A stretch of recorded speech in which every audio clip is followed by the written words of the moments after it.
makilahok tayo sa mga paligsahan sa ating pagpasok sa paaralan. Araw-araw marami tayong natutuhan.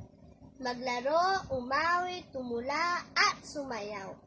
Nalilibang tayo sa buong araw. Ano mang paligsahan mayroon sa paaralan. Makilahok tayo sa ibang mag-aral. Ipakita natin ang ating kaalaman para matuklasan natatagong kakayahan. Magkaroon tayo ng mga karanasan sa mga patimpalak at paligsahan. Tayo'y maipagmalaki ng mga guro at magulang hanggang umabot tayo sa mataas na paaralan.